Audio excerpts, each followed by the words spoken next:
eu queria falar sobre a Polônia, né? Um desses países que você mencionou, que não adota o euro.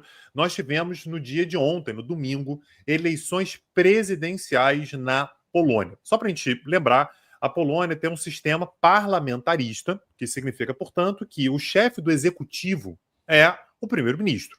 Só que o presidente ele tem um papel importante, Daniel, porque ele tem ali um papel de garantia da estabilidade, tudo, e ele tem alguns poderes de veto. Ou seja, se você tiver um presidente que discorda de determinadas posturas do primeiro-ministro, isso pode trazer complicações para a governabilidade do primeiro-ministro.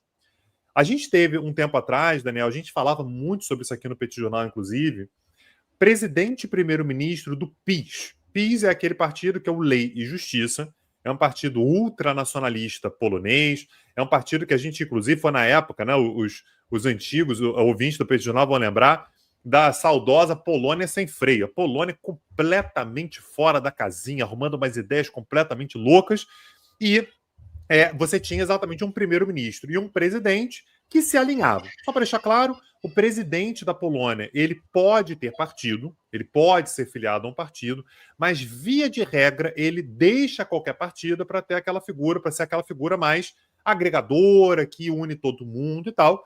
O Andrzej Duda foi um quadro do PiS para se tornar primeiro-ministro, portanto, ele se afastou, mas a gente tinha exatamente a dupla, que era o Andrzej Duda e o Mateusz Morawiecki. Andrzej Duda, presidente, Mateusz Morawiecki, primeiro-ministro. Depois disso, no entanto, Daniel, a gente teve a mudança do primeiro-ministro e quem assumiu o cargo de primeiro-ministro foi o atual primeiro-ministro, que é o Donald Tusk.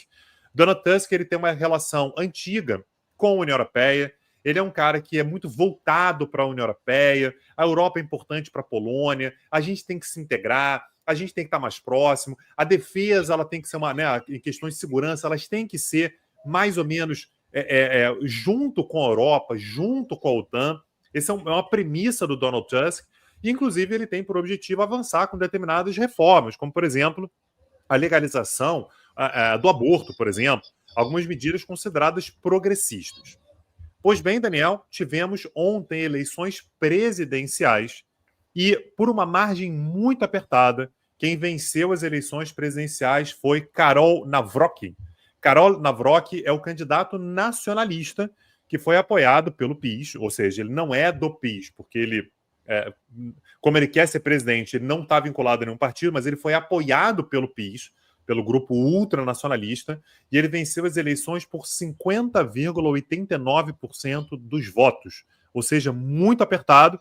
Quem ficou em segundo lugar foi o Rafał, para falar o nome desse camarada aqui vai ser difícil, o Rafał Trzaskowski, acho que é isso, Rafał Trzaskowski, que é prefeito de Varsóvia. Ele é um cara que se alinha muito mais à lógica do Donald Tusk. Ou seja, Daniel, o que deve acontecer aqui para frente nós temos um primeiro-ministro mais liberal, um primeiro-ministro mais voltado para a União Europeia, mais voltado para pautas progressistas, e nós passamos a ter, a partir de agora, por uma margem muito apertada, um presidente nacionalista alinhado ao PiS.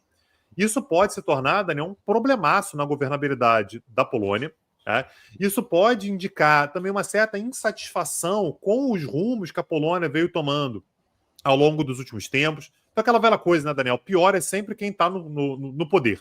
Quando era o PiS, não quero o PiS, eu quero o Donald Tusk. Agora que é o Donald Tusk, não sei se estou gostando, vou colocar um presidente que possa limitar um pouco as ações dele, né, controlar, né, dar uma matizada aí no que está sendo feito.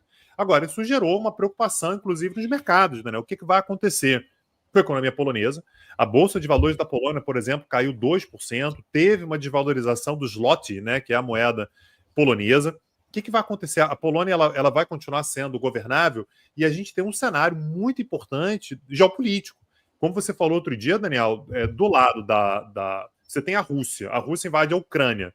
A Ucrânia tem fronteira com a Polônia e do lado já é a Alemanha. Ou seja, não é uma realidade tão distante assim quando a gente fala sobre a guerra, as posições diante da Rússia, as posições diante da Ucrânia. A Polônia é um país muito grande, claro, para padrões europeus, mas é um país muito grande, populoso, é uma economia importante da região. Então, é algo a se prestar atenção, Daniel, como é que vai ficar a situação polonesa daqui para frente com essa divisão. Na França, quando isso acontece, a gente chama de coabitação.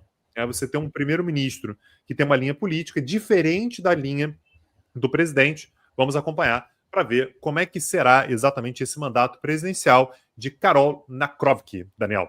É importante registrar, Tanguy, que nos últimos anos a Polônia acabou sendo um super destaque econômico da União Europeia. A gente está falando de um país grande, um país que acaba sendo bem próximo geograficamente à Alemanha e, consequentemente, a um super mercado consumidor, um país que aproveitou a questão cambial, ter ali uma moeda um pouco mais fraca, justamente para se tornar bastante competitivo. É um país que tem uma população relativamente educada, é um país que tem ali realmente uma série de vantagens que acabaram proporcionando um crescimento econômico acelerado, um desenvolvimento veloz, ainda mais quando a gente coloca dentro do contexto europeu. Mas para que isso aconteça, você precisa ter estabilidade política.